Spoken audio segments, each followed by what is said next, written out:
You are listening to the Hiking Radio Network, where we talk the walk with shows by hikers, about hikers, for everybody.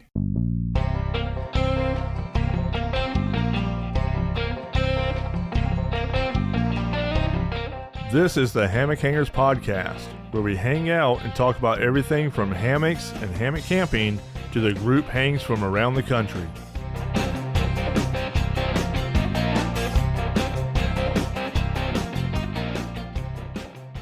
Hey everyone, welcome to the Hammock Hangers Podcast, where we unwind, relax, and delve into all things hammock related.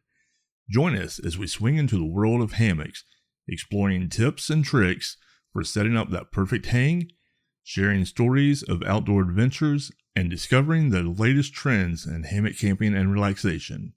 Whether you're a seasoned hammocker or new to the art of hanging, this podcast is your cozy corner to kick back, escape the hustle and bustle of everyday life, and soak in the soothing atmosphere of the hammock culture. Prepare to be inspired, educated, and entertained as we embrace the hammock lifestyle together.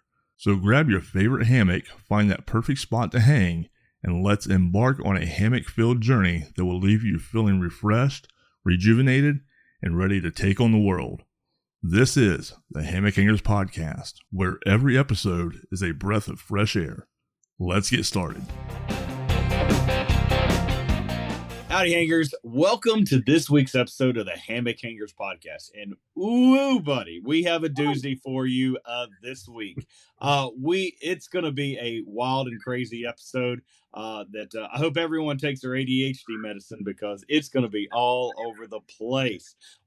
This week, we have a 4-people panel tonight. We have Paul. I am so glad that Paul is able to join us this week. And we have them, actually 2 legends, in my opinion, within the hammock community. They don't think so, but I totally will say. Well, I think have the one and only Kory from Majestic Hammocks. Welcome, Kory. Be here, good to be here. Thank you very much. Good to be here. The new legend. Yeah. That'll come with And time. we have some other YouTuber that has it's not the Maple King. We have this guy named Sean, or like Shug. Is that how you pronounce it, Shug? My name is Shug. Welcome Shug to the podcast, but maybe for the first time. Welcome, guys. Woo! I have been on before, but not before. Thanks. You've never brought me on before, so finally. I know, finally. No. You don't get to play that. We have tried, and No, there's no evidence of this. I got evidence. I've got evidence. I mean, it's been a week. I know we're all still kind of. I've been telling people it's like Denmark. It's still on me. You know, I don't want HangCon to go away yet. It's just still clinging on me. I'm taking it in. That's where I am in this talk. Yeah, I think for me, it's still on me, like maybe literally, because the rest of my family is sick and I am not. And I attest that to being in the woods for the entire weekend. So, right. Yeah. So I came back from HangCon. I got home around 6:00 that Monday night. Went to bed, and let's see. Tuesday, I had to deliver a math talk, professional development for our district. And then Wednesday, Did you say math talk? Math talk, yeah. Oh, don't be a hater. Don't you bullshit to go on me. Hey, look at me. Come on. No, and then I tutored for the rest of the week after school. So, and then me and Paul were back at the camp yesterday because the organization, Will McLean Foundation that owns the camp, they had their members meeting, which, by the way, they had some really great things to say about us. And I can't really say enough about the wonderful relationship that we have with the Will McLean Foundation and all the things that they're doing. And they were really complimentary of just HangCon, the organization, and how much that we help out their facilities and how they want to foster more relationships like us. And I was like, oh, Thanks, guys. But I That says did a lot. hear. I That forget says a who I lot. was talking to, but Yeah. someone says you guys actually have gone to Sands Music Ranch and helped out with some of the projects that they had, like in one of the Yeah. sheds or going to Yeah, replace. we always that's we the way always to go do out it. there and do stuff. Yeah. I mean, I end up with my work and everything. I always get a lot of like light fixtures and stuff like that are just going to be thrown away, and there's nothing wrong with them. They're, I mean, a lot of them are actually still brand new, but who we do work for, just which I won't say, but they waste a lot of money and throw away new stuff, and I have a problem with throwing away good stuff. So when they tell me to throw it away, I throw it away in the back of my truck. Yes. And so I mean, we've replaced lights and everything else out there for them. And Well, I we're in mean- the process as well of going through and slowly replacing their playground as well. A few months ago, when the hurricanes hit, they were doing a lot of cleanup and things like that to the camp, and their fence to their playground area was just it was rough. We'll leave it at that. It was Yeah. rough, and How so fun we was ended up. Well, I was going to What's say, for me, watching those kids playing in the playground without their parents hovering them, and I know some Mhm. people hate those screams of joy, but I love them. I have I kids. love I it. love hearing kids, and I never saw parents. Just saw them look over, but it's like that was amazing. They were I didn't see any kids acting up in there. Like that was another really cool thing that happened down there. Just seeing kids Right. being kids. Yeah, Yep. I mean, you see them going around the camp, finding those wild oranges in various places. It's always been a really cool feel of just kids being able to just be kids for the weekend and just hurry and run and not have to worry about, hovering parents too. Well, it lets them view something like this as an adventure to them as kids. They get to go explore. They get to make new friends. They get to go figure it out. Right. Just like we're all playing in our little areas, they're all playing in a brand new area for them. I think it's awesome. Yeah. Oh, by the way, that was Kory from Majestic Hammock speaking right there, and not just joining now. All right, I'm out of here. Thank you. HangCon 2026. But I was thinking about Sands Ranch going, if you guys didn't, just paid the money, did what you did, and walked away, that the fact that you have this relationship with them, because I wonder, I know how hard it is to find. I mean, where else could you do a hang that big? Because that place was perfect. I thought. It would be hard to find somewhere else that would And strike that accommodate deal. and allow us to hang that many hammocks and everything else. But for me, I love the fact that, yes, it is a privately owned campground, but it's a nonprofit organization that runs it. And they do a lot of work with just folk music, which is near and dear to my heart as well. And mine. Mm-hmm. It's just great. It's a very positive symbiotic relationship. And they weren't. I don't know who else was from the campground. The guy with the girl bringing the wood around to people, but they weren't. Yeah, it's Jason and Tammy. Hovery over you guys. There wasn't somebody down there checking and writing notes. Like it seemed very loose, and I didn't feel that. No. No, Tammy and Jason are great. They're the camp hosts, that live there on site and take care of the place and all that stuff. Oh, Paul, quick side note. Got to tell you this. Sure. You know the boiled peanuts you gave me? Uh-huh. So they froze in my Jeep, but then I thawed them out. Then I was eating them yesterday. Meg and I were watching a movie last night, and I got them out, and she goes, "Give me one of those." And I passed her one over, and then she was like, the hand was just out. I fed her. We sat there, ate them all. And boiled peanuts are mess. We had to get the vacuum out afterwards. It was just like a pigsty. And God, they were great. I enjoyed those for days. They're gone now. But how good were those? I only got like one leftover tray, and they were giving them out at the end. And I wish I should have grabbed a few more, because I pretty much, on the hour drive from the camp back home, I pretty much ate the entire thing all the way home. And boiled peanuts are hard to eat when you're driving. driving, You gotta have the touch of splitting that shell with your teeth. Yeah, I don't have that touch. That's it. I was not going to attempt that one. You got some too, didn't you, Kory? What's that? I gave you some. You got a but I box didn't on eat them too, while didn't you? driving. No. That would have been a mess. People Yeah, up here kinda like do eating not know tacos. boiled peanuts because I've gotten the raw green peanuts and done my own and had them for Yeah. a party. And I remember Mike Long put the whole thing in his mouth, eating the shell and all. I was going, no. There's a brine in there. It's like a little mini Oh my baked God. potato or an oyster. And I was telling Kory, you got to sit down with some iced tea or a beer and like you got to hunker a while. Yeah. And Yeah, crack that was my first time ever trying them. I've What'd you seen think them about them, for Kory? years. I've never tried them before. They always scared me. They're an What do you- they're an acquired taste, but you gotta be able to lollygag while you're eating them. Yeah. Mm, What'd you Apparently think not about them, dry. Kory? not driving. Okay. That was not the time to test this out.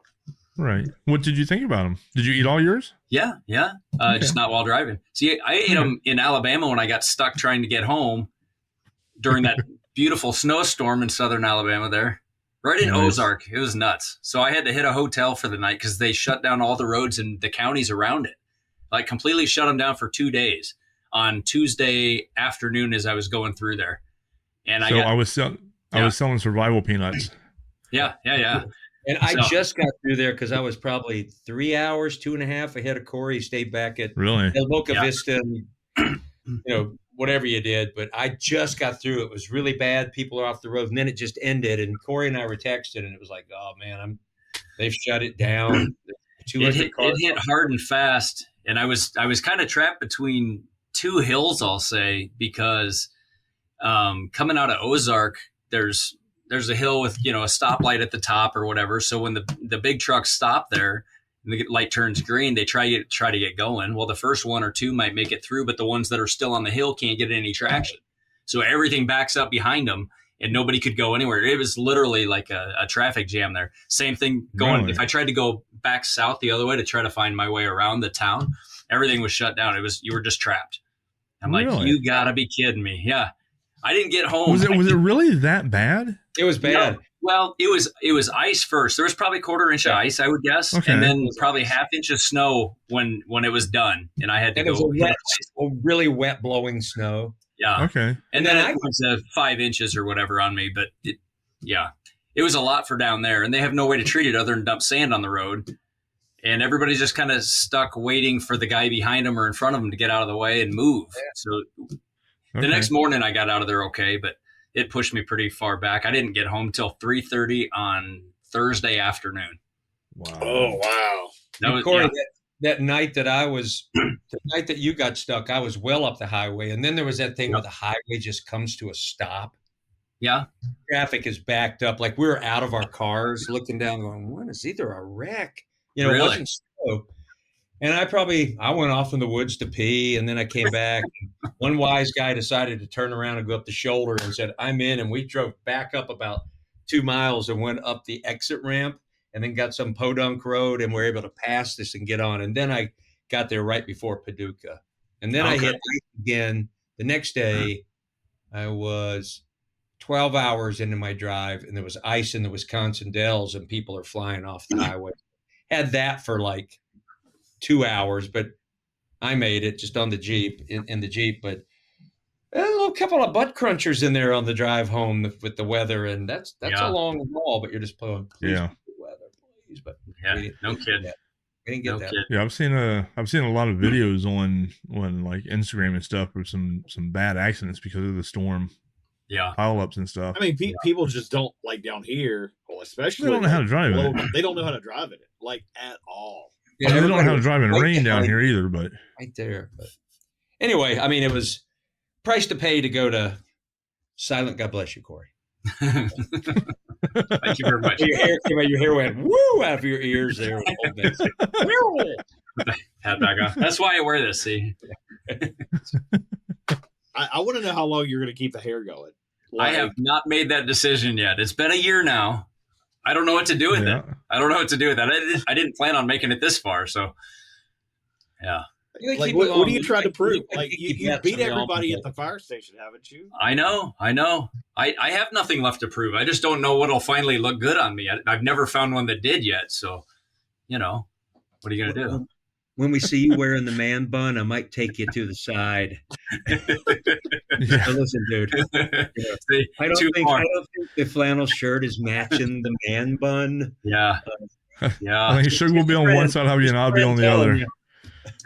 Do we need to have like a Viking hut intervention? Like, well, only if I go there. If I go there, yes, you please feel free to intervene. That means other things are going wrong in my life. But oh man. So we're chatting and we're debriefing on this little event that we just finished doing, HangCon 2025. I'd say I don't know how like you feel, Paul, or like Kory, you've been in the past, and Shug, this is your first adventure, but for me, like it felt cumulatively the best one that we've done yet. Like I felt, there were little bumps in the road here and there, but there weren't any like massive fires major. to put out. Well, fires. I mean, the fire department up the road would disagree with you, but I mean, you guys are like the major and the colonel, and I'm like some gunnery sergeant out there just how to go talk to the troops, foxhole to foxhole, or platoon. And Kory's the same. So, I mean, the fact that you guys are even able to have this podcast this early, because I cannot imagine. I mean, you must have been filled with joy to carry you through of how good a time you presented for everybody, and how I will compliment you guys on it. Just never seemed stressed to me. How you guys are running it, how your helpers were, the volunteers, just never seemed like it just never seemed really stressed to me. I mean, what do you think, Kory? Like, I didn't see that. No, I think it as an outsider, not part of the HangCon crew that runs it, it seemed flawless. Like, I'm sure there was hiccups and bumps that they worked through, but really nothing was externally shown to where we're like, man, these guys are barely keeping this thing together. They're just running, they're scrambling, they're not organized. This is a nightmare. No, I saw none of that. So obviously this is not your first year doing it, and you've grown with it. But it also appears that with the growing pains, you've put whatever steps in place to make it continue to work smooth. As an outsider, as a vendor coming in, even though this is my second year there, man, there was nothing that said to me, you guys don't know what you're doing, and I'm not coming back because this is just, chaos. It was just smooth. Yeah, I think a lot of it. I mean, I would be weaseling my way out of it if you guys just couldn't run the show. what I was really, I got diverticulitis and I can't. Yeah, scabies too. But the funniest thing, here's what I love to never lose this. I just like it was dinner. It's like, okay, it's dinner. It's just someone hollering. It's so country. It's just perfect. There's no coming out. It's just a holler, and you hear it and go, all right. And then you see the parade of people heading down, and I love that. Was it Heather doing the hollering or the? I mean, that's just her normal voice. So no, she wasn't hollering. She was whispering. No kidding. No kidding. Comes driving up to get you. Come on. That was her inside voice. That was her inside voice. Yeah, I think like with that, as big as we've gotten, and we've gotten big.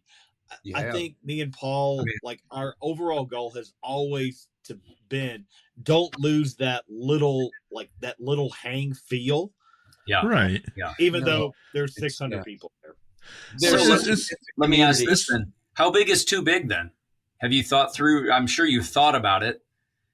I mean, I don't know. I've never put a number on it. Logistically, the camp can hold, I want to say something like 2,300 people. Yeah. Something like that.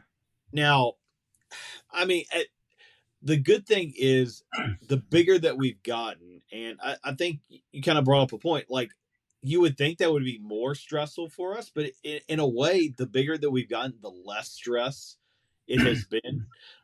Just because we can say, hey, we know what we're doing is working, and there are people that are enjoying the experience.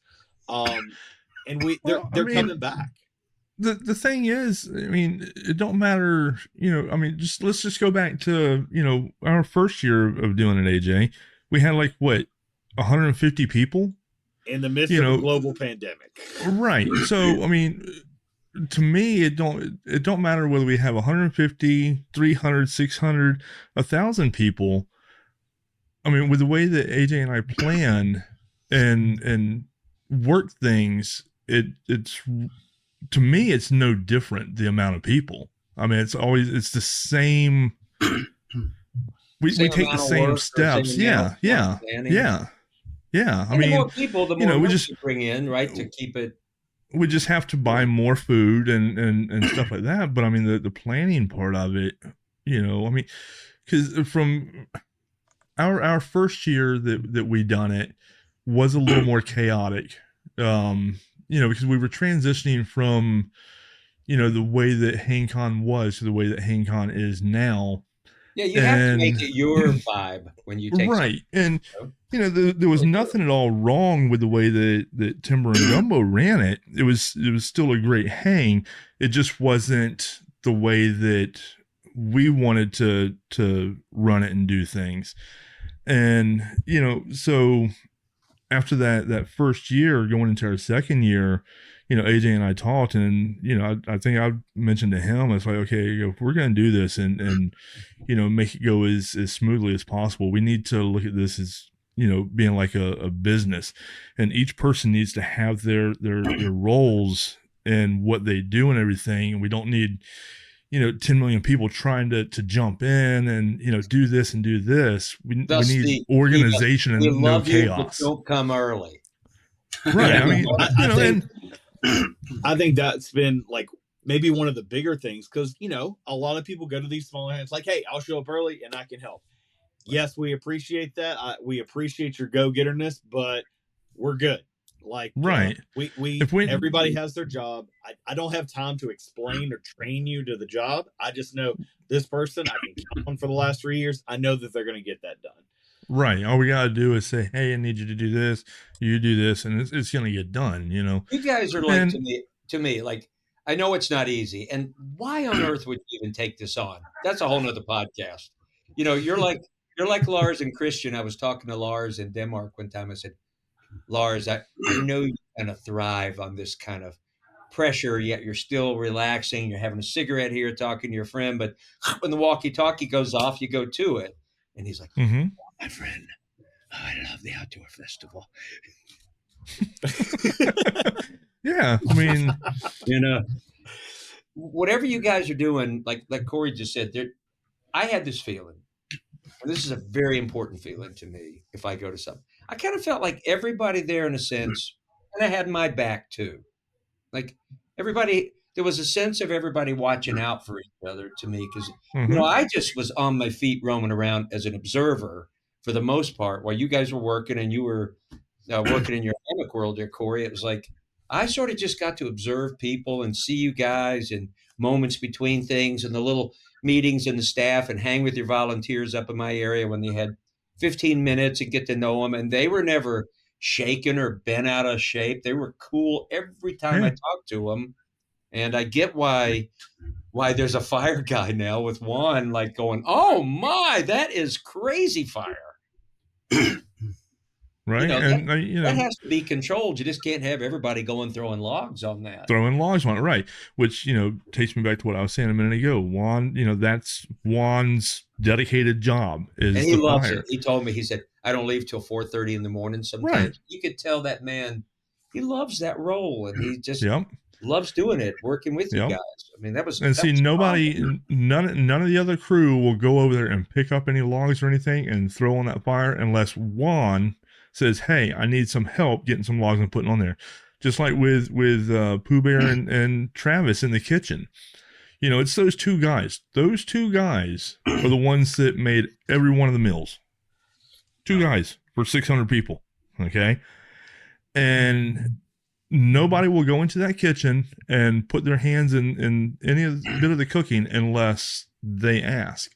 And, this why I was, getting at a minute ago with, running it like a business. And it seems to be going pretty smoothly, even though each year, like, right now, AJ and I are already going over different things. I mean, we was talking yesterday about different things that we're going to implement next year. Some things will be added, some things may be taken away. There's going to be some change, and I'm sure that, you know, again, some people may get upset with it and stuff like that. Which, I mean, if they do, they do. But the more we grow, things cannot stay the same. You know, can never please everybody. Impossible. When I worked at Minnesota State Fair for 29 years, and, you know, I was just a hired act. I would do all 12 days consecutive for 29 years. So when the price of parking would go up $1, or the ticket prices would go up $1 or $2, but you could order them in advance and get the same price, or they changed the time of the parade, everybody would come tell me about it. So people don't like that initial change, and then 3 years later, they go, they don't. I really like the parade at 2:00 now. Really suits my schedule. Well, look, so you know how my wife and I had our booths this year? There was a guy that came through, and I wasn't over there at the time. My stepdaughter had actually told me this. I got back. She goes, Paul, this guy came in earlier and he was kind of weird.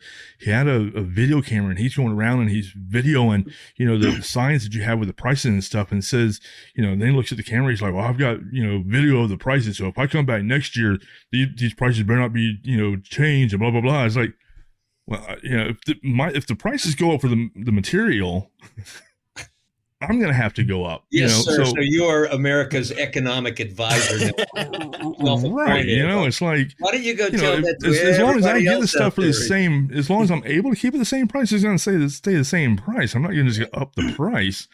But, you know, it was kind of weird. But so, like, I have to say, and I think you had posted Shug on like Hammock Forward and something that like one of your favorite moments.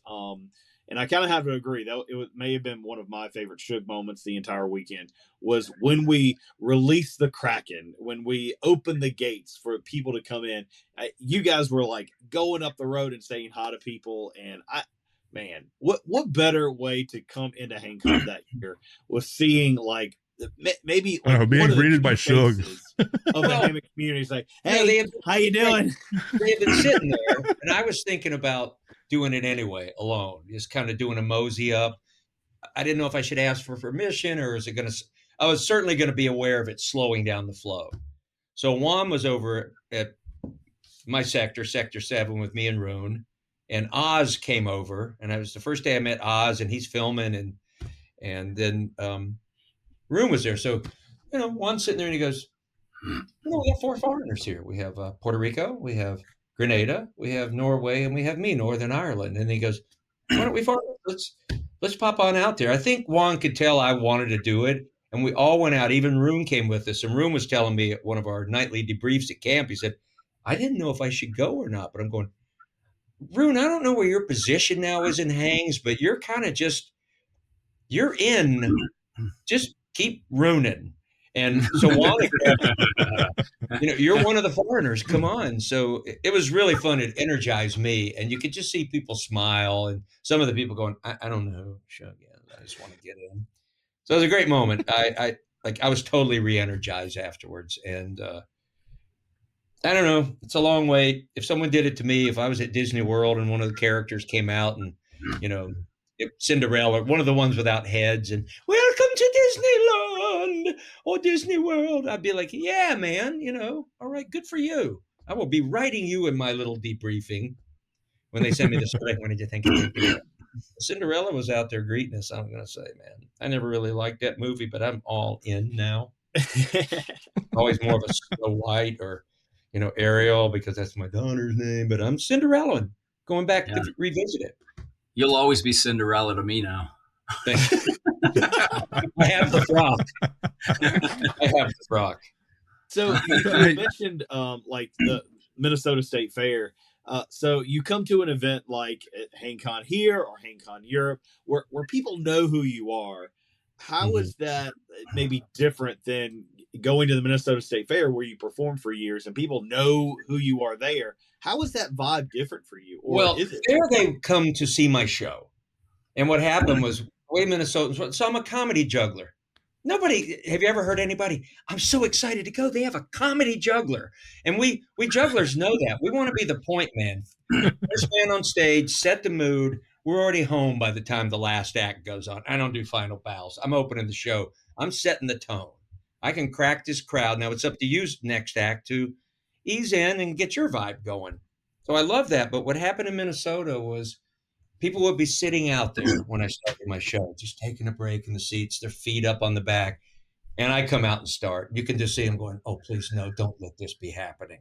So I always had a technique where I go, did I come out too strong? I'm sorry, everybody. And I go, I'm just going to kindly turn my back on you now and lean over here for about 30 seconds. Go ahead and leave if you want. And I would just lean my head on the wall, and I'm peeking. And there'd be 2 or 3 people that would actually run out because they got something else to go do. But the ones that are on the fence start walking out. And then, of course, I'd go out and follow them. And then they turn to look at the stage, and now I'm behind it, and I'm talking to them, but my voice. And I know at that moment they're either going to leave or stay, usually stay. So they don't come to see someone that's just – the thing is they saw me once, and they went, I kind of like that. I didn't expect to.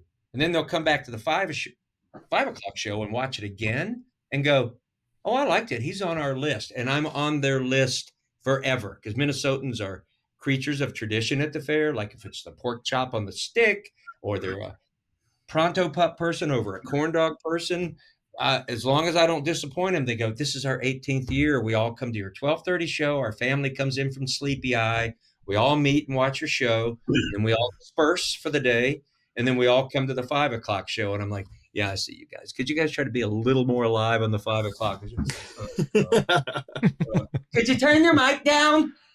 That again? So I'm not, it's just not the same because I'm up on a stage. And then I meet and greet after, and that's when I'll do the selfies.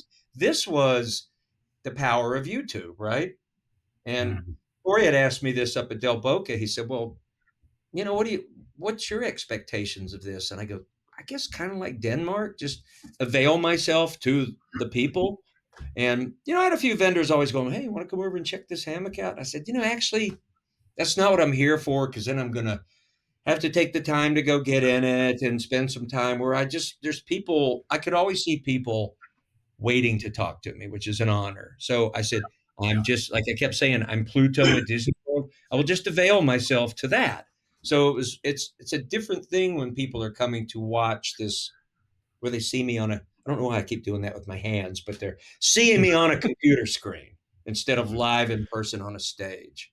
And really, I'm part of the Minnesota Fair tradition, but here I'm part of this hammock community. So there's, right. I found there's a little bit of a different thing. So I had to make that choice by Friday to go, nope, just be out there to meet and greet and take a picture. And then by Saturday could be a little less Shug, except for the new people. So I had to go, people that met me before, I can just be a little more normal, but the people that I can tell have just come Saturday, I want to give them what is truthful, what they see on video, and not be this opposite thing. But I mean, you guys know I'm pretty much the guy I am in life that I am on video, and that's what I want to present. So that's the difference, and it's humbling and it's wonderful, and it fills your heart. Like I was saying on the video, I thought I recorded it, but maybe I didn't have the camera on, where it's just going, my heart's full of love. I'm sitting up here at camp Friday night, just personal debrief till Room came up, just going, I'm tired. I'm sick of myself, but I just feel full of love and really at peace and really comfortable, and just that, felt really good. So, but I don't think I had the camera. I don't remember seeing that clip in my video unless it's on there and I don't know it. But so, quick question for you, Shug. Are you going to be back in 2020? So, quick question for you. Are you going to be back in 2026? I am, but I'm going to fly this time and rent a car. You're going to fly this time? Well, I'm not. I told if the Maple King comes going, you're on your own. You can drive yourself. So I don't have to have the big Yeti cooler, because I brought so much food to cook. Country ham and biscuits for the day. I am so. I didn't crack the cooler one time. Nothing. So Meg and I are eating all that food. Hope you don't have to go get your blood pressure checked anytime soon. You didn't want the country ham, but yeah, we ate the sausages. Like when I got to Kory's place, I cooked kind of my winter camping sausage and ziti noodle dish with peppers and onions. Kind of simple dish, but I thought I was going to be doing all this stuff. I brought my Coleman stove, the oven that you put on the 2-burner to make the biscuits. Right. Still had all the biscuits. So I don't need a cooler. And I could buy a styrofoam one. So I'm going to fly, and I'm going to bring my mandolin. Here's something that happened. Can I tell you this real quick? You guys have all heard me talk about the bass. Bass, bass, bass. Oh, I'm the runner in the bass. The bass, the bass, the bass. Dum, dum, dum, dum, dum. The bass, the bass, the bass. So I got in that little jam that happened organically Saturday night while you guys were doing the raffle. I was sitting there with that guy named Ketchup. Because I didn't really want to get in the raffle. I just wanted to go sit, and I saw him there, and he was just kind of playing his banjo. So we talked music, and then I saw Juan's guitar that had been laying on the table. And I just picked it up to strum a chord. He came right over, so he started telling me some chords to songs, and I couldn't remember half of them, but I was just like choking it and just using it as a rhythm instrument, like you would with the mandolin. And it just happened, right? And people were coming over from the raffle, and that girl, Jenny, I looked at her video before I did mine. I go, there's me in that jam. And I asked her, I said, can I grab a clip off there? Would you mind? I'd like to put that on mine because I didn't have it, and I want to show that was part of the vibe. So I'm going to bring a cheap mandolin and just have it on standby, because I imagine that'll happen again. It might even be like Ketchup and just go play some tunes but simple stuff, like the Joker, the songs that people can get in and sing with. And that's something I thought. So I got home, and because I didn't have my mandolin, I've had my mandolin in the closet in its case for 1.5 years because I was sick of the mandolin. I got it out. I played it for 2 hours yesterday, an hour today, and all the things I've been trying to learn on it through learning the bass happened. They're showing themselves. The modes on the mandolin. But I was just inspired by letting go, playing the guitar, even though it's my third instrument. I hadn't played that in 2 years, and just not judging myself so hard. Going, who cares? It's just, it's that kind of jam. It's not like we're putting on a bluegrass show on stage. Right. It's just a campfire. It was like when you guys had your ukuleles out and there were people wall behind you leaning over your shoulder singing. It just happens, and that was the beauty of it. So that happened when I got home, and I told Meg, I said, this is where I've been trying to get to. So I can play the mandolin and the bass, and I feel I'm wanting to play the mandolin because I want to bring it to HangCon so I have a jam instrument. You can't bring an electric bass. I got to go plug it. It's like, I want to have that mandolin. So that was a decision. That just happened. I was thinking about that this morning going, I'm kind of shaking because it happened. Like it's taken 2 years to get there. And it happened right after this because of that little jam that was just so non-pressure, fun. When that girl came over to see it in the video and she clipped one of the flowers on my hat. Little flowers, yeah. And put it on. I felt honored. I felt touched by a fairy or a hippie girl or something like. I think I earned this by playing some music, And awesome. You don't have to be playing great. You just got to be in the game, man, a little bit. So that's been huge to me. It was really big. I'm very excited about it. Awesome. Well, I'm glad that that just simple, it had a benefit outside of just hammocking. Outside of that, we talked all weekend. You guys have heard my spiel, and I even said it in my Q&A. You never know what you're going to get out of something, whether a hammock or whether it's just attending HangCon. Like I'll see hammocks, I'll sleep in a hammock every night. You don't know these other things that may or may not land in your lap and happen. So be open to that. No guarantees, but something will happen. Make a friend. Right. Yeah. Okay. So Kory, what's that? Kory, so you this is your second year coming to HangCon, and I think after you came to HangCon last year. Oh, we're talking about Kory now. I'm out of here. Turn that camera off. Turn that mic off. I think a lot of people, started talking about your hammocks, as they should. You make an amazing product, but I think after HangCon last year, you started to get a lot more traction. People's like, hey, this Majestic guy, he's got something different. The Majestic guy, yeah. The Majestic guy, yeah, with his long flowing locks. Yeah. His little lights on his trailer and just. I mean, I agree. I know what you're going to say. And I told Kory this. I said, man, You did. If I was running that thing, if I was in charge of the vendors, let's say you guys had me in charge of the vendors, like just to make sure they weren't getting on each other's thing, I'd go to Kory and go, you did everything exactly right. You were on your feet. You were standing up all day. You're explaining it. Your setup looks good. Nobody has that trailer. Your little lights at night. You stayed up in the fray at the end of the night up at Sugarland until midnight. You were always there. You showed your face beyond just packing your stuff when you're not selling and going to bed. You did all the extra steps. And that's what I go, you're totally back, and plus you sold hammocks. There's people already asking on my site, and I think I'm going to get a Majestic and all that. So it's coming up. So I told Kory, I said, I don't think it's going to be long before you're full time at that if you want, or you're going to have to make that decision. We talked about that, like somewhere, make that next business decision like you guys did. And man, I think that's great because I would assume that every vendor wants that, but I'm not sure they really do. I didn't ask. I don't know. I'm speculating. But you were there, man, and it was like I've seen from the footage from last year to meeting Kory in Denmark and seeing the action this year, going, something's happening here. Yeah, you're making that happen too, Kory. Your product and personality, and just you being a hard worker as well as that. With your long. No, it's fun. I thrive on the energy that seems to be around it right now. I know this isn't about me.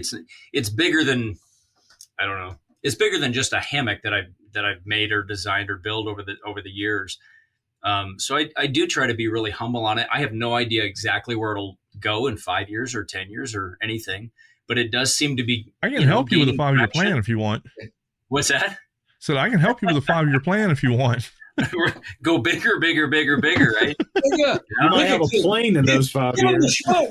Bleeka, give them the smoke. Give them the smoke. Bulgaria guys used to tell us that before we go on stage. One time I went, what does that mean? The face, kid. Give them the whole thing. The smoke. It's not smoke. Smoke. Yeah. So how did your second year go compared to your first year at HangCon, Kory? It was. So Did there's you a get lot more of traffic or anything, or it was nonstop. Last year picked up as people heard about it, and then it laid different. And then people last year, especially yourself included, Paul, you go, hey, I'm bringing 3 other people over that have to try this. This is so different. This is unique, whatever.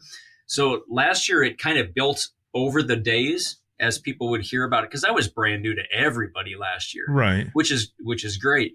This year, enough people had heard the name of it, but I'm still a small fish in this big pond.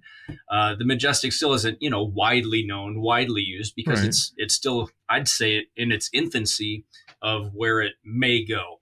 Right. But this year the vibe hit early because people had heard about it, wanted to try it. Oh, I missed it last year. I can't tell you how many people said, I saw it last year, didn't get a chance to stop over. I didn't necessarily realize there was anything really different or unique about how it laid, and looks good, but I just didn't make that time last year. This year was, I want to make sure I get in and try it because I missed out last year and I hear the buzz on it. So I don't actually have to overhype really anything. I just let people get in and try it and let them see for themselves if it's a feel that they like, that they're looking for, if it solves things for them. So it was nonstop, day after day. From the time breakfast was over, I'd be back over at my area. And Tiffany, my wife, was with me this year.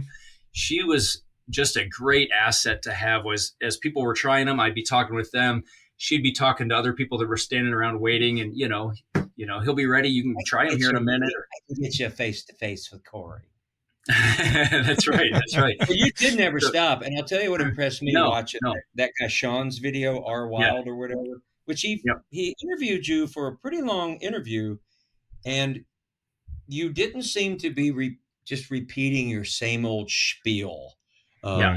Like you had to give that all day. There was still love to it. But I'll tell you, in this world, it's like F1 or circus or anything. You need that new blood to come in and shake everybody up. Now, some people might get nervous. That's on them. Some people might be inspired. But, Formula One has that right now with all these F2 young 18-year-old Right. drivers coming in and driving this year. Well, it's got some of the old guard a little bit like, I gotta get my game on. I'm 40, and they're excited about it. Don't coast. No, don't coast. So you're playing that role right now, and it's like, I think it's good for the hammock community, really good. And you're not coming in cocky. You love your product like all the vendors, so it's a beautiful thing to see. Oh, thanks. I think that's one of the biggest things about Kory that I like is, I mean, other than the hammocks themselves, but Kory's very humble, and you can tell that just by talking to him and everything.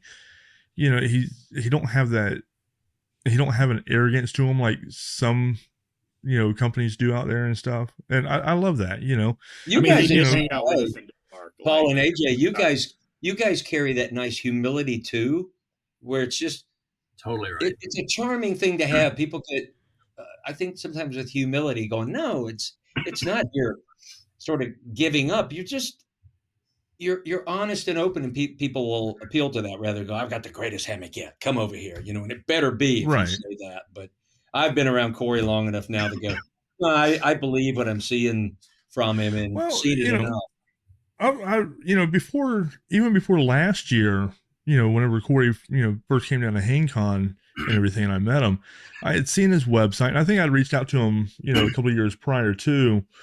But I saw his website, and it's like, okay, just gathered in a hammock, And then at HangCon, I was talking to Kory this first year, and he's like, come over, give it a try, let me know what you think and everything. And I was like, okay, I'll I got to go take care of a couple things. I'll be back.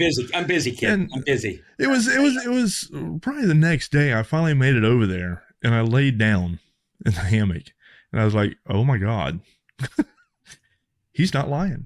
There's something, it looks like you gathered in, but it don't lay like you gathered in. And you told me that in Denmark when I was standing there at your parts, and you said, I was a bridge hammock guy, and I switched to this, and I was going, tell me what's different about it. And you were like, don't know.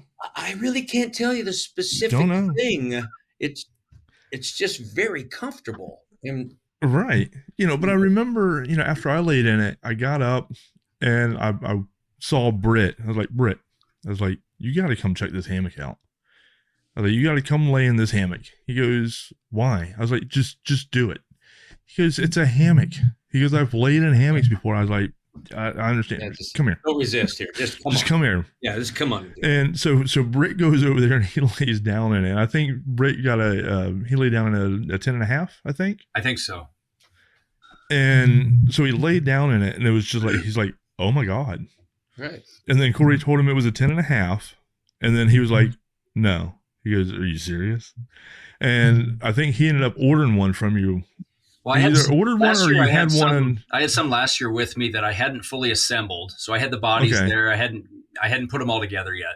But he saw one he liked. He's like, can you put that 10.5 or whatever together for me? I'll take that one right now. And you got a bug net for it? Yeah, I got that. Okay, I'll take both. And that's when he went and switched his entire system that night. Yeah. I'm like, that's pretty flattering. And I'm really glad it worked for him, If you knew Britt the way that AJ and I know Britt, yes, that's something. Because Britt which I mean, I don't like dropping a lot of money either, or any money, to be honest with you. Yeah, me neither. But Britt is a little more frugal than I am. A lot more frugal than AJ Britt is. Frugalman. I will say the setup that he changed out of to go to yours was one of my hammocks that I sewed for him. So that's right. That's right. A little bitterness going on here. No. Out of any vendor that I will happily concede to, Kory, you are the one. I am happily to concede. When I see the Maple King not using the tarp or the hammock I made him, I got to admit it hurts a little bit using the Clark. But I've grown up. So let me ask you, with Britt, he's one of your helpers too, right? Yes. Mm-hmm. Now, what is his or staff or volunteers? What's his role in there? So Britt is actually the reason that I got into hammocking. I got that story from him, directly from him. Yeah. Yep. You have to be careful. You might hear a different version of it right now. But you thought it was stupid. You could never stay warm. I did. I was like, what idiot spends $300 on a hammock? I was like, this was that AJ? Man, now AJ, switch to your other closet that all your other stuff is in, so we can see it. Oh, this is just got my other like hobbies. I've got my tennis stringer back here because I'm a big tennis fan, and I string rackets and things, and some of the other. I've got some of my music. I string me some rackets back here, and yeah. His storage room that he rents out that Don don't know about is where all of his other stuff is. I did finally.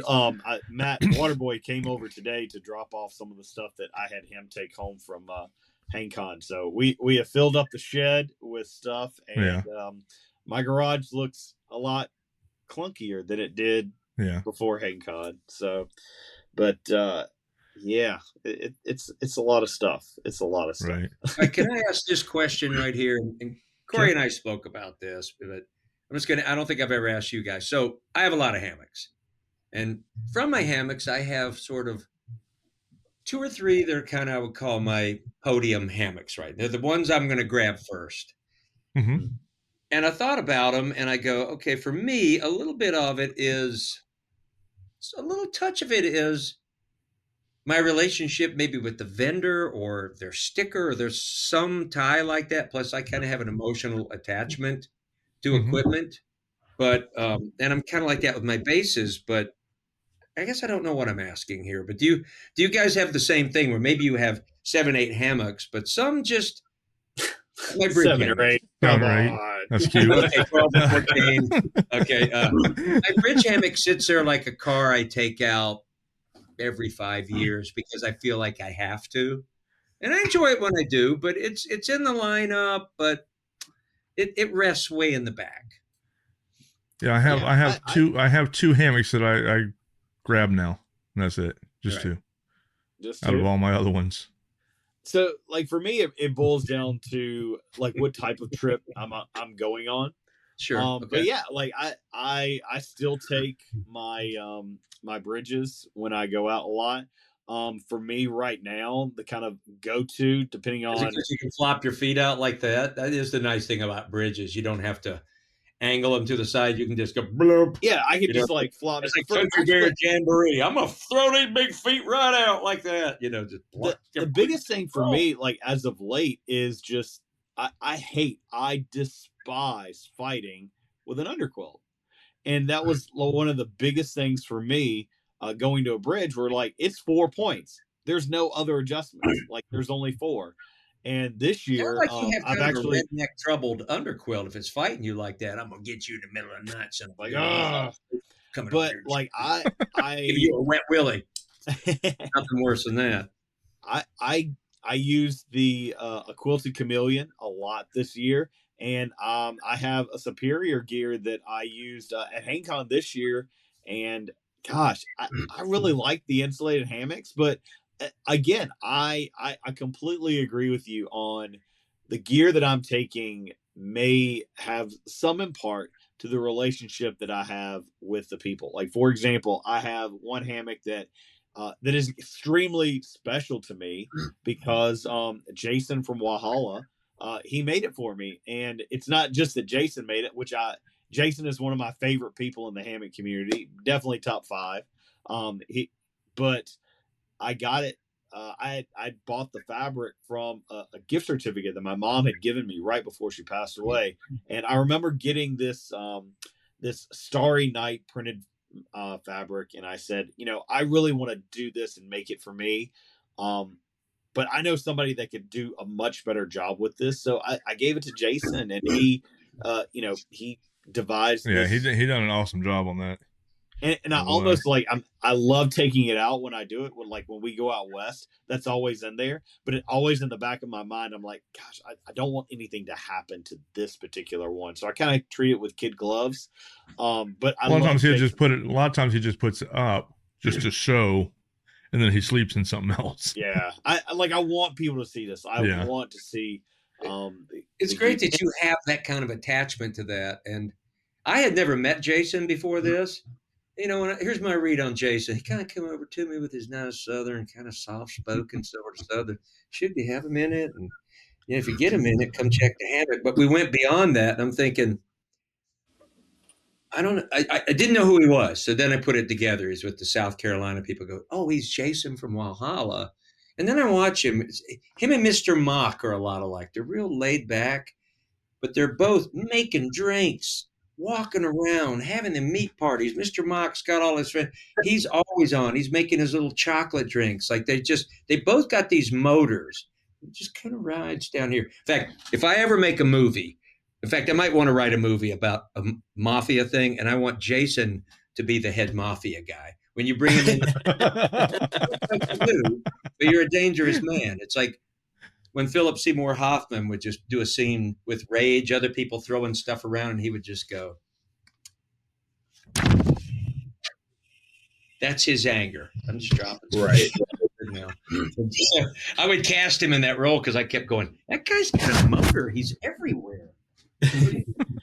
But on the opposite side of the spectrum, you have Chad from UGQ, who is who is another awesome guy who, like, I love his gear. Like, I think his Scully has been on my head more since, I saw it on your head a lot. Yeah, it's on there a lot. And the quilt that he made for me, it's on my bed right now. I've been using that as my, because it's so comfortable, and it again, it's that personal connection to the vendors. In my mafia movie, Chad and Kory would be the two guys that show up. Maybe they're a couple of goons, but they don't really want to hurt you. But they're going to tell you how you're going to get hurt. And I'm the guy behind me going, they mean it. You're going to get hurt. We got two guys in the car. We got Stumpy and Lank over there, and they're just waiting to want legs. But we're the ones going, I just got this suit. I want to dirty it up, but we're getting our money, and you're going to get hurt. And then when you go in to meet the boss all beat up, it's Jason just kind of going, can I fix you a Manhattan or something before we do more damage to you? By the way, I'd like to lay him a hammock over. It's a Walhalla. I'm writing this movie tonight. And you two guys, in the mafia movies like The Sopranos, when all the heads of the families meet, from all the different families, you guys would be in that. And kind of coming up, I don't know, I can't abide by that. I mean, who's trying to be the boss here? And so I go around casting people. It's just unreal. I live a Disney experience. I really live in reality. But that was part of my HangCon, because I could just walk around and sort of have profile, but I don't mean like racial profile. Just make stories up about people. Like when I asked Mr. Mock, I go, do you ever get stressed out? And he's like, no, man. I always get it done. I mean, we talked about like things like happening organically and things just again embracing the adventure. So did you all get to experience the Nights of Midnight Bacon that happened numerous times? Heather kidnapped me along with fake Christian and Klaus. Jonah? Oh, Klaus. Oh, yeah. Klaus, and he had a drink in his hand and a cigarette. When she took off, he went flying off the thing. But I was right in the middle of it, and Fancy Nancy was cooking bacon and pork roll, and they brought out the fat back. Let me tell you that. All right, I don't know if you heard about this. This is what happened to me just by being at that bacon fest in the South Carolina Sprawl area. So I'm in the middle. I could be an ex-drinker and stand on the outside going, I'm very uncomfortable with this, except for the fat back and scrapple. But I don't play it that way. I get in the fray. I'm going into the fight, man. Right in the middle. Everybody's cutting up. And so I was talking to someone, I think it was Ishka or someone, about marzipan and halva. Because I'm a dandy, right? You guys know that now. Mm-hmm. I have a continental palate, and I wear an ascot when nobody's looking. And I'm one of these guys that going, I don't want to be the king, but I'm going to get to know the king. And he invites me over because I don't ask him a lot of king stuff. I just hang out with him and comes over.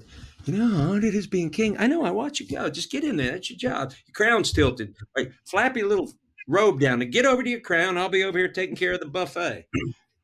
Talking to the staff. And, okay, I've lost total track of the story. Okay, so talking about marzipan and halva. And halva is a sort of it's Greek, it's Israeli, it's sort of popular in the Jewish community and also in some of the Arabic countries. It's just mashed down sesame seeds with honey, and it's kind of flaky. So I was talking about it. So the next day, right after my Q&A and the barbecue was being served, and I was just kind of leaning on that stump up there, getting fistfuls of barbecue because I wasn't hungry after my talk. And this woman named Sue, Sailor Sue, came over and goes, "Are you going anywhere? Can you stay right here a second?" You know who Sue is, right? Oh, yeah. Mm-hmm. Yep. I said, "Sure, I have something for you." Good to be Shug. And she left, and she came back, and she had this big box of halva, Greek halva, because they went to Tarpon Springs. And it's because she heard me talking about it. They saw it, they bought it, and brought it to me. And thus I shared it, sat down with like Juan and Dana and Alex and Alan and Albert, Oz's dad or friend from Grenada, Canada, came over, and we were just having a little confab there and said, "You guys want to have some halva? What's halva? Don't go away." And then we had this big candy tasting. What a great gift, man. Like, just because she was listening. And then I sat down with Sue and Ishka and got to know them at dinner the next night. So to me, that was another organic moment where of course, I was going to go eat over with all you guys and Kory, but I saw Sue and Ishka and I said, "I'll stay with them. I don't know much about them." And she gave me the halva. I want to get the backstory on this. And just beautiful. It was a weekend, and I'm sure all of us, even though you two guys were busy in a different way, but Kory and I already debriefed this. Just so many cool little moments like that happen. And maybe they happen at every hang, but they were very strong down there to me. They just seemed kind of superfied. Right. Yeah, so Nils actually brought me some Danish licorice, and so I went around the campfire and I was like telling people, if you don't like black licorice, you're not going to like this. But not at if all. you do, yeah, it's going to change your life. It is. You're in for an adventure here. I respectfully gave mine back and passed it along. Yeah. You're talking about the young Danes. Yeah. Now, those guys, to me, I saw them in Denmark, but I didn't really get to know them. But here I got to know them. I go, they're a whole nother pocket of New Danes. You know, like, yes. They flew over, and I asked them, we were sitting under Rune's tarp in the rain, and they were up there, and I was making everybody coffee, and we're just talking. And I said, "So what brought you guys to pay your own money and come here?" They went, "You came to us." And I thought, wow, what a cool answer. Tit for tat, you know. Yeah. We went to your country, come in yours. And they've been here before, but it's they said that they're gonna beautiful. They're gonna do their best to be back next year as well. Well, you can tell they had fun. I mean, yeah. I'm storing some of their stuff at Del Boca Vista that they didn't want to fly home with. So are they really? Yeah, got a couple chairs and a camp table, and they're like, "Can you hold that?" Chair, yeah, I can do that. No sweat. You know? Chairs, I should have left a chair down there. But yeah, it's next time. I can't. If the people listening, I wouldn't say it if I didn't mean it. I kind of sit here going, "Yeah, good hang, good hang." I've been to a lot of hangs. I mean, I've seen hangs. It was a beautiful hang, man. It was really, really very good and great and wonderful and filled my soul. Like, it was really, really, really ad infinitum a wonderful hang. What was each of y'all's favorite part of the entire time down here? Oh, Kory, I have an answer. I know my favorite part. All right, let's start with Shug, and then we go to Kory, and then we go to you. I'll let Kory go first. Okay. I think my favorite part this year was honestly the fact that my wife was able to come down and enjoy this with me. Yeah, so she has not been to big hangs or any group hangs like this. She's done hammock hanging with me and the family on the small scale up here in Iowa. And down at our place in Del Boca Vista there. So she's hung before, but it's not where she naturally gravitates. She's not a big hiker or whatever, but she likes to be outside. She likes to do stuff with me. And the last few months, especially, we've been looking at, what do we do at this stage of life that we can do more together, whether that's within the Majestic Hammock environment, building them together, promoting them together, doing hangs together. What do we do together at this stage? So the fact that she wanted to come down and try it out and see all, one of our biggest things was seeing all the people that I've talked about for an entire year or beyond, people I knew prior to HangCon last year. But that was one of my favorite parts of this year because she got to experience it with me and go, okay, this is what it looks like. This is how it feels. She loved the feel of it. It was like, she said, it's like coming to like a big family reunion. She just loved these people. And she is such a people person. And she brings a side to me, like in our marriage, that is wonderful. And she can then down there, she can actually show that to other people too. The way she's very relational and wonderful. So that was my favorite part, honestly, is her being there, experiencing this with me at this stage of what the Majestic stuff is. And, hoping that we do far more of this together. People get to know her as part of this. And, the Majestic is, it's a great hammock. It'll probably grow beyond just that over time. But it's not just me. It's not just her. It's kind of an us thing that we're, kind of delving into. So to let her experience what HangCon Florida is, that literally was my favorite part of this year. Awesome. What about you, Shug? Watching this whole experience of Tiffany being there day one. And I talked with her while Kory was doing his Majestic thing. And we got, had never met her face to face. And, I know that it's a lot to come into. Meg would feel the same way. But then Saturday night, late, she was still on her feet and she was out there. So I saw this little sort of transition of settling into it, seeing what it's about. That was beautiful. But my favorite part was the family, the Hubels I met. Yeah. I put them on the video, but I was heading up to go take a break, get some water, and then come back down to the fire. And I was going to kind of do the Colonel flag, go, cut up by where the food is and get by everybody. I'm scanning so I could do the fake. Oh yeah, I forgot something and go that way, but I didn't forget a thing. I have my technique. So I'm going by and something made me just not go up that way where they're standing in line and you go get the food off the table, but cut through the first picnic tables there. And there was a family of 3 kids and a mom and dad. And they were looking at me like I was Santa Claus. And so I read that and I was like going, okay, here's the decisions I get when I'm out shugging. Do I just avoid eye contact and keep moving? No. I engaged. And we probably sat there with them for 45 minutes, got them on video. I was to come and meet. This sounds really weird coming out of my mouth, but I'm going to say it. The kids were going, Mom and Dad, part of our Christmas present is to come here when we heard you were coming on the podcast and hopefully meet. We know we'll see you at the question and answer, but here you are. Right. And I'm going, first I looked at the parents and said, you got to get them better gifts. Yeah. But they had gotten a hammock for Christmas, and the dad showed me a picture of, they made the kids go find it Christmas morning. It was in one of their pole barns, and the kids are leaping in the air with the morning sun coming in and all their fields and cows out here. And it's just like, wow. Here's the thing, though. They knew of Hillbilly Pot. They knew Meg's name. They knew Ariel, my daughter's name. They call their hot chocolate when they have it their Medaglia d'Oro. There you go.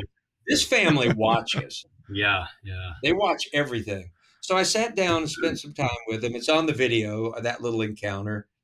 And I just said, maybe tomorrow, if we have time, run into each other. I can at least bring you by some hammock vendors and introduce you and, maybe get you a sticker or something like that.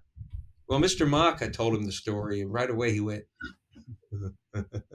he says, bring them by, I'll hook them up. I love stories like this. So he had put up his what's the hammock called? Double one? Third wheel. Third wheel. He hung one up. They were down visiting everybody. They finally got over there. The kids got in that third wheel. Of course, they want to get in the top one first, right? Yeah. And I saw Eliza, the middle kid, look at her mom and it's on the video. You can see her go, "Can we get one?" Well, Mr. Mock had one bagged up for me and came over and said, "Dude, just give him this one." I said, "Did you just dude me? I'm a mister." I said, "You give it to him." He said, "No, you give it to him." So I said, "Well, let's both give it to him." And out of the kindness of his heart, he did. And I sort of did the transaction. And it was just like, because for no other reason that they energized me. Mr. Mock jumped in on it. And it was just sweet. Sometimes in the circus, we would meet families like that as a clown that weren't asking anything of you. And you wanted to give them more, and including your time. Like, I can get you a tour of the elephants because for some magical reason, it's like the Majestic. I couldn't put my finger on why that family energized me other than knowing everything about my videos and what Ariel does and everything of going. My first Irish Catholic thought is going, do not disappoint. Do not disappoint. Mm-hmm. Do not drop an F-bomb. Do not disappoint. Make it about them. And that's my role as Pluto, is to do that. And that night it was good for me. And so that was a favorite moment because I went up to camp just going, they're so good now. They were just nice. The kids called me sir. They were just a nice family. It's all I can say. But that was probably one of my favorite little moments there, if not the favorite. Awesome. Good deal. Yeah, I got to watch a little of that interaction that you had with them under the pavilion, and just the experience that I got from watching from a distance, it warmed my heart because like they were, those kids were so engaged, and I got to chat with them. The kids were very engaged. They weren't those 100%. Kids after 5 minutes where they're drifting off and rolling their eyes and checking their phones. No, they were here the whole time in the conversation. It was amazing. Yeah. So for me, like. So I have two. I have my AJ finest moments, and I've got my Pheonix finest moments. My AJ finest moments, and for those of you that have been to HangCon for numerous years, you know about this struggle. Our raffle lasted from first ticket to end ticket 1 hour. I know. I heard you talking about. That's an accomplishment. It was fast and furious. Oh my goodness! Compared to what in the past? 2 hours plus? Like 2 years. Oh God! I think it was 2 years ago. It was like 2.5 hours, and at the end, for I'm Pier just like, 1. Can we just? Can I just go? Like I'm done. Just give. Yeah, it was either away. 2 or 3 years ago that just Tier 1 was almost 3 hours. It was my God! It was a long time, and so we were able to go through all of that within an hour. Which is funny because this year there were more people that had raffle tickets because of the whole entry. But I also think for me, like the favorite part about the raffle this year, other than with the hour, with it doing, our crowd at the raffle this year was awesome. Like when people's number were called, we were hooping and hollering, we were cheering people on. Like the whole vibe was just so much more like in it to win it. And like the raffle for me, like once we get down to Tier 3, I'm done. Like mentally, physically, spiritually, I'm just done. But this to year, me, that raffle, it's the first time like I saw everybody is there. It's not like mealtime. It's like everybody is at that raffle, and there's the people spilling off on the sides. And I was going around going general seating. It's like a Formula One race where you're either in the grandstands or you're on general seating out there. And it was like, wow, you see a lot at mealtime, but this was really big. Oh, was that Tiffany? No, that was my youngest daughter in the background. Oh, that was your daughter? Yeah, I was the youngest and my 19-year-old. Gotcha. Yep. Hey, you're going to be doing a lot more podcasts there, Bleeka. You're going to be doing a lot more. I got another one next week. Keep moving, Sammy. But I think like for me also like my Pheonix moments, like I love the jam sessions by the fire. Like for me as a musician, as just like a people person, I just love that organic. That's always my hands down my favorite moment of any HangCon is stories being told around the campfire, music being played around the campfire. And, we're just singing at the top of our lungs. My vocal cords were tired. They were dried out from all the campfire smoke and blowing in my face. But like, we were just belting it out. And running the thing. I love it. But you know, the best part, here's what I love that you didn't do. Or when people go, or somebody said, "Shug, gonna get your mandolin out and play something?" Nobody forced it. You know, like, okay, we're scheduling the campfire jam now at 7:30. There was none of that because that would make me go the other way. It just happened. It seemed like it did. Yeah. I don't remember one Friday night really. You know, Ketchup sort of had his banjo all the time with him, and he'd just sort of sit there and riff. He was just loves his banjo, hiked the whole AT with it. And it comes apart. He made that whole thing. So I love the organic of how the thing happened because, you know, you sort of said it, you start jamming. People want to get a couple of drinks or not, but get in there and sing, and they feel free to. They don't feel like, oh, this is like 5 people picking and we can't mess it up. So it doesn't have that. So I think it was perfect. And I was glad I got to talk to Greg and Jen. I'd heard they're great people, and I got to go to them and go, I watched you all weekend, and you guys, we've talked several times. You are great people. And I said, what you have here sets a really nice vibe. I never saw anybody falling down drunk, but it set a nice vibe for the fire area. And also, I thought the fire area, just because, you know, Majestic was there, UGQ has a nice setup. It was a nice little zone of where I usually was. And then you spill over to the pavilion, and man, you know, you couldn't, if you forced it, it would suck. But because it just happens, it's magical. Right. I think like those organic things that just happen is kind of part of the Christmas miracle that is HangCon. Like, right. The fact that Juan laid that Ibanez guitar, it was on that picnic table all day over there near Sugarland. I saw it all day long, just sitting there, just in case someone wants to pick it up and calling to you. And that's when I picked it up. It was way out of tune, sitting there and just strummed a chord to see what was happening. Ketchup was right over. He said, "You want to do something in D?" And I guess it's on. You know, and then you see that people brought guitars, went and got them. Yep. I don't know. I think just having, I guess what I'm saying here is having that one guitar out there just all day that someone might just feel a good moment to pick it up and go, I can play a little guitar. And they start, and people come over, and I'm going to go get my mandolin. And you just start throwing a little chord behind them, and you're kind of starting, you're just going, come sing. I mean, it's not as the guy was saying, bluegrass, it ain't a band rehearsal. We're just jamming. Right. And it's true. That's what you're doing. That's why I love that Saturday night when it was play that funky music, White Boy. And I realized this ain't bluegrass. There was a lot of pop songs happening. Even Ketchup was playing a lot of sort of pop songs that I was going, oh, I expect that to come out of you with your banjo, but they weren't. And it's like, yeah, man.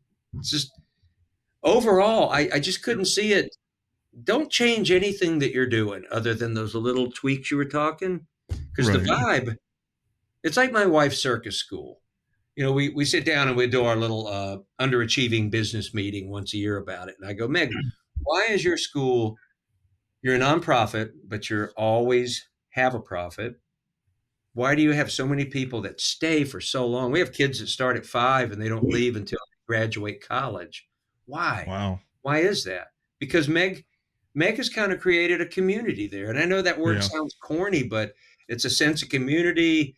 When Meg lines them up before shows, they all hold hand. And I telling Kory this, and she has the chant that goes, confidence, courage, and strength. Confidence, courage, and strength. Confidence, courage, and strength. And then they all look at each other. I will hold you up. I will hold you up. I will hold you up. I will hold you up. I will hold you up. I will hold you up. And then you do the fake spit and grind it out on the floor. That's a circus thing. And it's just, I will hold you up. We're on the same team. I got your back, man. You know, and simple as that. And that's why she's always had business. And I think little things like this, just building a sense of community, a little bit of mojo. You know, I mean, Kory's got a great product. It's like if we had to really sit down, Kory, and break down why Majestic is doing so good, it's not one thing, it's a lot of things, but there's also those little bitty things that other people maybe can't tap into. It's like watching a circus performer come up through circus college and they have all the elements of technique, but they got no face. It's just blank here. And if somebody is, it's hard to draw that out. That's just not part of their DNA. Smile. Well, not grimace. I mean, if we have that role, we'll call you. But that's not a spot. That's just weird. You look like a camel. Just okay. Be angry. Nice. Right. Yeah. So, Paul, what about you? What was your favorite moment of HangCon? And I mean, in all honesty, is pretty much like with Kory. You know, Deanna, my wife, has put up with and dealt with HangCon for the past 5 years. Okay. I mean, we have a running joke around here. You know, we have our normal holidays. We have Christmas, Thanksgiving, all that. But we also have a HangCon season around here. And Deanna, you know, she knows when that HangCon right season after is. all the big trifecta of holidays. Right. You know, it's like, okay, packages are coming in. You know, Paul's in front of his computer a lot, you know. But so even though she's had to put up with it, well, she hasn't had to put up with it, but anyhow, she's put up with it for the past 5 years. This was the first year that she's come and stayed over. Oh, I didn't know For that. and this was her first time ever sleeping in a hammock and everything. Really? And it was funny because, well, okay, so Majestic? I had my first Majestic set up for me. Okay, and then when she got there, it started getting late, so I was like, okay, you're in this one here that's already set up. I had to go get my second one from you, okay, over at your little hut deal. And so I told her, I was like, okay, I'm going to go get my hammock because I got to go, you know, get it and get it back over here and set it up and everything. I go, as soon as I get back, you know, I'll show you how to get into the hammock and all that. I ain't going to be long. So on my way over to get the hammock, I kept getting stopped, people wanting to talk and everything. And so I get over there, finally, get the hammock. And then by the time I got back over to where we were camping, Deanna was out. Yeah. She was already in the hammock. She was out. Like a dove. And it's a good feeling, isn't it? When you can set her up. Yes. Well, I was thrilled the same way with Tiff. When I know she's sleeping, she's comfortable, she's warm, she's dry. Well, exactly. That's a great first start. Deanna is a cold sleeper. Okay, so I knew I had to make sure she was comfortable and warm. And apparently she was both. Okay. Nice. And where I had her set up, I was set up. So there's like 3 trees in a row. And so she was set up on these 2 and I was set up on, you know, one of the ones that she was on and the one back behind. So I was able to see, you know, her hammock from where I was. And so there was several times that, you know, knowing that it was her first night in a hammock and everything, you know, I slept a little lighter and I'd wake up and I'd look over that way. And every time I looked over that way, she had not even moved. You're waiting to hear this. The whole night. You know, she was gone. So I'm cold. I'm cold. Never heard any of that, you know. And so the next morning I got up and everything, and then she woke up a little while later. I wasn't gonna wake her up. I was gonna let her sleep as long as she wanted to. Good man. But she got up and I'd asked her, you know, how she, you know, how her night went, how she slept, and she goes, I slept great. She goes, there were a couple of times that, you know, she had a little cold spot up under because the underquilt would kind of shift, because I do have to. I'm fixing to be ordering 2 extra long, extra wide underquilts from Chad and them at UGQ. And but she goes, I would just, you know, kind of shift and everything would be fine. So the next night I showed her a couple of different tricks to, you know, make sure that the quilt stayed, you know, more where she needed it and stuff like that. She slept great. She loved it out there. Nice. So that's a big deal because it's going beyond us as makers, as correct. You know, people running the HangCon and all. It's going beyond to family. Like my daughter, the one you just saw here, you know, I know this is a podcast, but you guys saw her. She wants to come either next year there, maybe Denmark. Like she'll love it. Huh? Yeah. Oh yeah. Awesome. Whose daughter is that? That's Scarlett, my 19-year-old. Yeah. Yeah. Even Meg told me this when I got home. She was going, I said, Meg, I feel like this is part of a conversation Kory and I had, but I said, Meg, I got to ask you, do you ever want to come to these things and I don't ask you enough? And she goes, I do not want to. Do your thing. And I said, is it because you won't be the star and Shug will? She said, that has nothing to do with it. That's you. But she has a friend in Sarasota Becky, we're circus friends. She said, maybe if I flew down and visited Becky in Sarasota while HangCon's happening, we'll just come up for a day hop. There you go. There you go. Yeah, because Sarasota's only like 2 hours. Right, 2 hours. About an hour and a half, 2 hours. And they probably come and stay 2 or 3 hours. Yeah. You know, they want to get to the beach and stuff. But Meg said, be fun to see. I'm not sleeping there in the hammock. We'll go back to Beck's place after. But that would be kind of cool. That's about, I just like Meg to see it too. Like, this is kind of this is the world, part of the world we all live in. Like Tiffany saw, you know, these friends, these people you've been meeting online and in Denmark. So, well, it was, I mean, you know, like I said, it was neat having my wife there, you know. I mean, her and I had talked, you know, several times, and, you know, she has her things that she does. Like her and a couple of her friends are fixing to do a girls, you know, trip, and they're going to go on a cruise and everything. And then, you know, I normally had my, you know, the hiking trips and all that stuff, but it's like for us to be able to do this, you know, together, it was awesome. And she's planning on being over and coming over to Denmark and staying over there and everything. Yeah. See, I saw your stand with the kettle corn and the boiled peanuts. I thought maybe that was her stand when I met her that day. Like, that's her operation, and you're just in there checking on stuff, and you still got to do. I mean, I'm just piecing things together without asking. Oh, your room. Look at that. Wow. Good. That room. Whoa. He teleported. He's in the kitchen now. It's in the kitchen. Great. I had to move in there with the chips. He's in there with the chips and everything now. Yeah. Oh, that's all in here. I'm gonna have. So you're saying she'd do this all again? She enjoyed it that much. Yeah. That's awesome. Yeah. Yep. See, this is, yeah. And Dawn's already in, so yeah. I mean, that was another thing for me this year. So Dawn was able to come, and she took time off school to come to the event, and she was able to stay the entire time, which was a first for us. I mean, not for the lack of want, but just life happens, and it just so happened that my daughter didn't have a dance competition or anything this particular weekend, so she was able to come out, and you know. And your son, Price, right? Yeah. Yeah. And did you see how I signed his ultimate thing? Because he had that big thing. I filled the whole. I said, "Look, I signed big, Price." I mean, my daughter came as well, and she was excited to be there the entire weekend. Tiffany, look! Hello again. No, you're not muted. She came down to the shop to say hello, and I shocked him. I touched him on the back, and I shocked him accidentally. We were just talking about you. Yeah. Oh, great! I told her she needed to make an appearance here and say hello. I know. It was all good. It was all good. What did you say, Shug? There was a lot of wife experience between everybody, and you know, I was telling them, Tiffany, that next year Meg might visit one of her circus friends in Sarasota and just come up for the day, just to meet everybody. Oh, really? You know, spend 2 or 3 hours. She'll go, do they have a really nice white wine here? I'm sure I'll buy a bottle and have it. Yeah, I have it. But she's got to walk around and drink wine going, are you Shug's wife? Apparently there is a winery like 2 minutes down the road from the camp. Oh, perfect.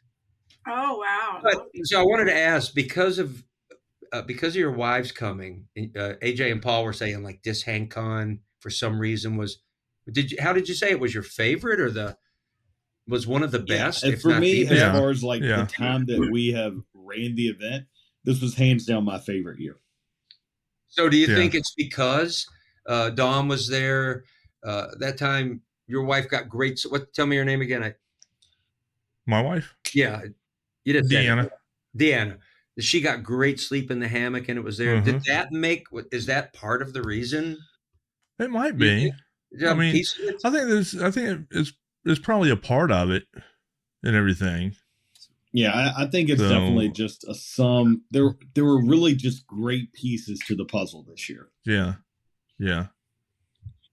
I know Deanna. She loved meeting Tiff and everything, and you know, Deanna thought that you know. Do you think I should bring her back next year? I think you should. I think so. She should go and bring you. Yeah, right. Yeah. So you know, Deanna, she was telling me, she goes, it was great, you know, meeting, you know, some of the females down there and everything, because she had in her mind that it was just going to be nothing but guys and she would be the only, one of the only females and everything else. So, and then, it was her first time, being there. So, for her to meet, Tiffany, which was her first time of being there, made things really better for her. I was really happy there was other women too, because I know Kory had told me it's mostly men, but it was nice to meet some other women, and everyone was super, super nice, and it was a good time. I think that's one of the things that, for me personally, that I've prided myself over the last 4 or 5 years that we've been doing it. We've seen a steady increase in solo female travelers that have come to this event and have felt, just instantly part of that community, and they come back every year. And I guess like that demographic for me is important, that part of the community grows just as much as the guys that are used to being in the woods anyway. So did you meet Asia? I think it was something like that. She was the dark-haired girl, has Colombia, South America roots, and she was hanging a lot with like Matt from Mountain Gear and Brianna. Was she the one from New York? Yes. From New York. Yeah. She was down alone. I didn't know that till I watched somebody's, I think, again, Sean's video, did a little interview with her for a minute. And she said, I just had seen this thing. It felt safe. But I wanted to say this. I don't know if I already said it. And I was telling Meg, and I said, Meg, there was a sense of kindness. I felt everybody that I met, even just walking through to go use the bathroom in the morning or whatever, everybody was kind. Everybody offered me something. It just felt like there was a sense of kindness there. And I feel like you don't meet a stranger. You don't. And I feel like everybody, including me, was just sort of embracing that kindness. It was beautiful, man. It's a huge family reunion is what it is. It just grows every year. I mean, you meet new family you didn't know that were, they weren't there last year. They're there this year. They're new friends now. And it doesn't happen, very long. And I've said this numerous times to a couple different people. Making new friends as an adult is hard. It's almost impossible. I keep everybody out here. Not yet. I bring it in a little. But I have no fantasy, but like we have friends like Nils and Christian that we I mean, they didn't have any direct connection to the Danish Outdoor Festival. Like we genuinely just met in Denmark, and now they're coming over to see us, and we talk like almost on a weekly basis. I have so many more friends from the hammock community and going to some of these hangs that like I don't know of any other outlet that would allow that to happen from all over the world now. Yeah. And you guys do remember that you're the two guys that throw this thing, right? Yeah, you still right? Yet you still have this joy. You have the same joy that we have within it, instead of like, glad that's over. Maybe it's too much, but you can't throw something like that and have everything perfect. And then like Rune, coming over too, sort of like Nils and he was asking me, I have that little thermometer, that Thermodrop dangler that's like $17. And he said, I tried to get one of those online. It's like $150 with the shipping and I said, I'll get you one. I mean, you can have this one. I can't figure out how to get it into Celsius, but I ordered him one in the Norwegian flag colors and red. And it's like, we can do little, because he was the guy that let me and Kory use his water bladder at our camp when we were having to go like so far to get water. He's like, "You have a bladder full of water right here. Just help yourselves." And he meant it. Yeah. So, it's instant brother. Well, speaking of our next adventure, now that this HangCon is over, how excited are we about HangCon Europe again? I know, I'm excited. Are you going, Tiff? Have you decided yet? Put her on the spot. Oh, are you talking to me? Yeah. We were just talking about that. I would love to go. So if we can make it work with, time off work and finances and all that stuff, I would love to go. And spend a couple days in the city for sure. Yeah, she wants the extended version to go, enjoy that. Yeah, well, I mean that's what my wife and I are going to do. We're going to go over the week before, and spend the whole week like there in Copenhagen and stuff, and going around, and then we'll have the outdoor festival, and then we may come back, or we may spend another week. I don't know. I got 80 hours of PTO, so. Are you guys going to do the Tivoli Hotel again? Yes. Probably, Yes. yeah. I might join you on that one because I didn't go to Tivoli Gardens, and it's right there. Oh, okay. Yeah. Yeah, that was the coolest. So it looks like- It looks like we got a new plan going, right? Yeah. Yeah. And it's going to be a little. I mean, Okay, it's so our we'll all go. We'll all stay in the Tivoli Hotel. I'll eat Yeah. the and everything. breakfast. Oh my gosh, the breakfast at that second- hotel. and the That was coffee. good.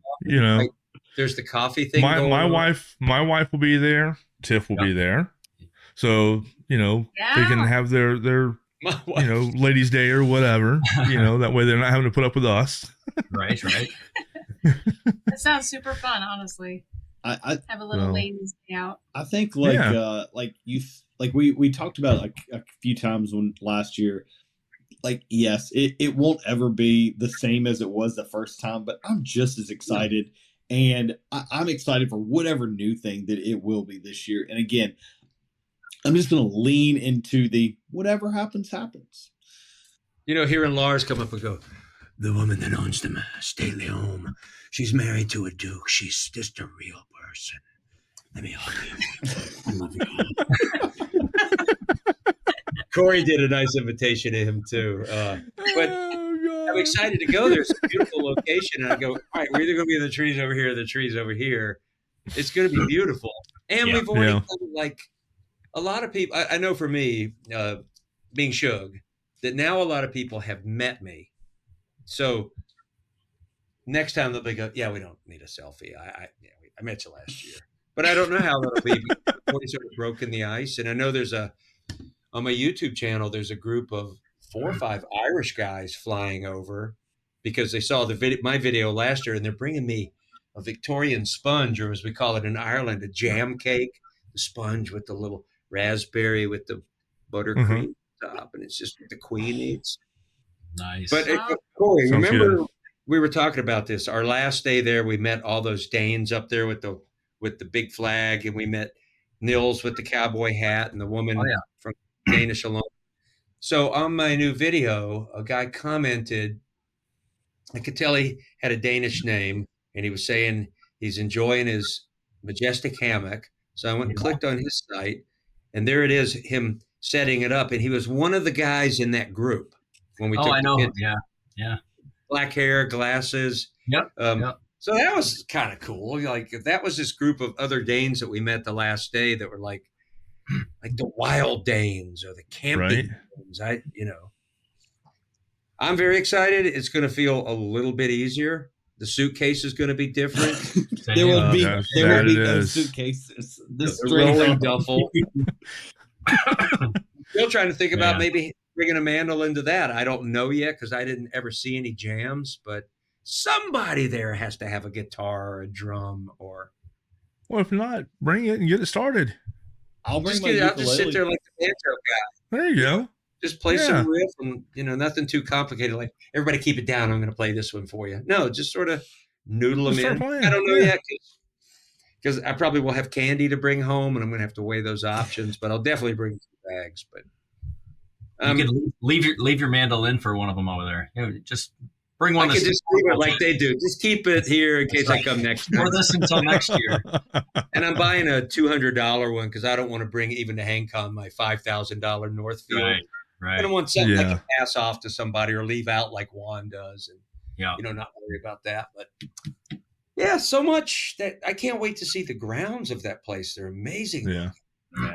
And close to Copenhagen. Yeah. I'm also excited about the new Viking hut that they're taking us to. Yeah, it's supposed to be bigger. I'm excited. Oh, I'm excited. As long as look, Lars has to make that stew again. Oh yeah, the stew has to be mandatory. Like, if you want us to, you have to. That's a mandatory thing. Yeah, that's. Oh, I think that's Lars's thing, man. Making that stew. So good. So, but it feels, again, they're family. We made family with them. This time we got to see them fly in like us, and you guys be busy like them. And has anybody heard from them? Are they back in Denmark? Are they still out in New Orleans? I think they're still out and about. I know. Last I saw, a couple of days ago, they were still out and about. Are they back home now? Yeah. Okay. I heard from Jonas earlier today, and he said that he was home and they made it okay. Okay. He was checking on me to see if I made it home okay. Good deal. I think they made it home to Denmark before I made it home to Iowa. So That's a long drive in that weather. That's you want to do that again? You want to do that again real soon, Shug? I would, but I hate that weather. The drive's not bad if it's just clear, but I already told Meg, I said, I think I'll fly, rent a car, go get a couple of gas canisters from a little stove, and buy a styrofoam cooler and just hit the site. Because, like I said, I never cracked my cooler. I brought all that food, wet sausage, draining the eggs, and that's still what Meg and I are eating. And boiled peanuts we just finished. But you could always take that stuff and they'll fry it up at Midnight Bacon. That's right. Yeah, that's true. If you get a chance, if you go to my video and skim the comments, there's so many people going, I didn't know this existed. I'm definitely going. Or I thought about going, and now I'm going. Like there's, I don't know, at least 15, 20 of those of people going, that looks like a great time. Or I was thinking about it, but I didn't go. Now I should have gone. It looks like a really great time. And, with everybody's video, I watched a bit of Tony's, a bit of Sean's. I clicked at that girl, Jenny, Hiking with Jenny, who gave me the clip. Yep. And, everybody's got their own little take of it. There's more ones, like I didn't film hardly any vendor stuff, but you're in there, Kory, and I got a little bit, but it's not like detailed. It's just more like my perspective was different because of what I was there to do and be, just meet and greet. I didn't want to film every encounter at all. I didn't film any of those, even though it would have really made me look good. I know I helped hammocks. You're welcome. It's been a lot of that. Oh, goodness. But I hardly filmed, and I still had a good half hour because people were saying to me Saturday, we met Shug, and now we know Sean, and people were going, let's film everything, man. Enjoy your time here. Just, take it for you. And I did. Yeah. Yet there was still, I hope you're not disappointed there's not a 4-hour video. No, not at all. I think it was funny too, when you were doing your Q&A, the very first question was, where's the Maple King? The Maple King. I texted Hickory that, and it was like, I've kind of rubbed it in. Yeah, you were missed. You blew it, pal. You blew it, pal. I got your mug, and I got Jason Henderson is a guy that sends me and Hicks a box of candy and curries. His wife's from Trinidad. He sends us both a box every year, and he came and brought me a box and then gave me the stuff to give Hicks. And between us, I've already robbed 2 of Hicks's candy bars. He'll never know. I even like sweets. I took the one from Colombia, South America. Fantastic. And now I got to box up his HangCon cup and the candy and ship it with bitterness. But he'll do this to me. He'll send me a box of the Little Debbie special Christmas cakes that are the white one that's shaped like a Christmas tree. And it'll always be open with like 3 eaten. He goes, yeah, man, I got a little nice. That's how you do it. Oh, my goodness. So I took a couple of his. He'll never know. That's funny. But, oh, Lordy. That's funny. Well, I'm going to bow out. It was great to see all of you, and it was so nice to meet all of you down there. Absolutely. Good to see you again, Tiffany. Same here, too. Right. And hopefully we'll see you in April. All right. See you guys later. All right. All right. Good night. Well, I think that'll wrap it up for this week for the Hammock Hangers podcast. We could go on and on. Couldn't we? Like it was great having you guys. We're almost 2 hours. Like I said, if you don't know who Shug is, definitely check him out on YouTube. Really great information and really cool adventures that he hikes within the Boundary Waters and also in the Linville Gorge as well. Go out and check out Kory from Majestic Hammock and the wonderful gear that he makes. And join us next time as we talk about the adventures of the hammock world. And until next time. Happy hanging, everybody. Happy hanging. Thank you, AJ and Paul, for what you do. And you, Kory, for who you are. Thank you, brother. As we gently sway out of another Hammock Field episode, we want to thank you, our wonderful listeners, for hanging out with us on the Hammock Hangers Podcast. We hope that you have found relaxation, inspiration, and a renewed sense of connection to nature through our discussions. Remember to keep that hammock spirit alive in your daily life, whether it's by taking a few moments to unwind in your own backyard oasis or by planning your next hammock adventure in the great outdoors. Embracing the tranquility, embracing the simplicity, and never forget the joy that comes from simply hanging around. Before we part ways, don't forget to like, share, and subscribe to stay up to date with all things hammock related. You can find us on Facebook, Instagram, and YouTube. Just search for the Hammock Hangers Podcast. Your support means the world to us, and we can't wait to hang with you again on our next episode. Until then, stay relaxed, stay adventurous, and keep on hanging those hammocks high. From all of us here at the Hammock Hangers Podcast, we wish you peaceful hangs and endless relaxation. Thank you for tuning in. Happy hanging, everyone.